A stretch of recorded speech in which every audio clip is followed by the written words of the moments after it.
Huduma za afya nchini huenda zikakumbwa na changamoto kuanzia leo usiku baada ya vyama vya wafanyakazi wa sekta ya afya kutangaza maandamano kuanzia saa 6 usiku wa leo. Wahudumu hawa wanalalamikia kucheleweshwa kwa mishahara ya maelfu ya wafanyakazi wa mpango wa afya ya umma kwa wote na serikali za kaunti. Athman Said anaarifu zaidi.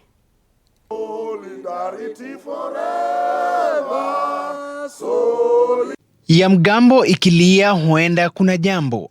Huenda utoaji huduma za afya katika hospitali za umma nchini zikatatizwa baada ya miungano ya wahudumu wa afya kutangaza mgomo wa kitaifa kuanzia tarehe 21 Julai. After the 21 days, on the 6th day of July this year, we came out after giving a 14-day strike notice. Vyama hivi vya afya vinasema vimeafikiana kufanya uamuzi huu baada ya kupuuzwa kwa matakwa yao kwa muda mrefu, kwani juhudi zao za kuwasilisha malalamishi yao katika baraza la magavana na serikali kuu zimeambulia patupu. We call upon the governors now that we have begun what you wanted us to do. We are telling you to do what is expected of you to do.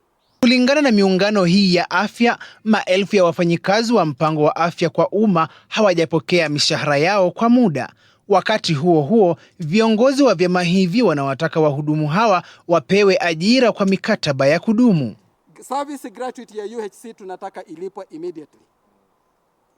Wamefanya miaka 6 renewal of contract year after year.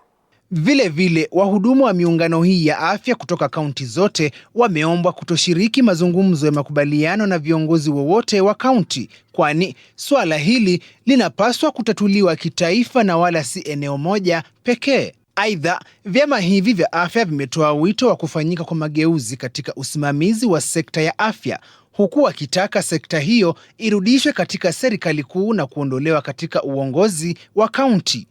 Ikiwa zimesalia chini ya saa 24 mgomo wa wahudumu wa afya kuanza, sasa macho yote yanaelekezwa kwenye serikali kuu pamoja na baraza la magavana iwapo watatoa suluhisho la mgomo huu au Wakenya watakumbwa na changamoto ya kupata huduma za matibabu. Athman Said Mwamlisho, runinga ya TV47, Nairobi.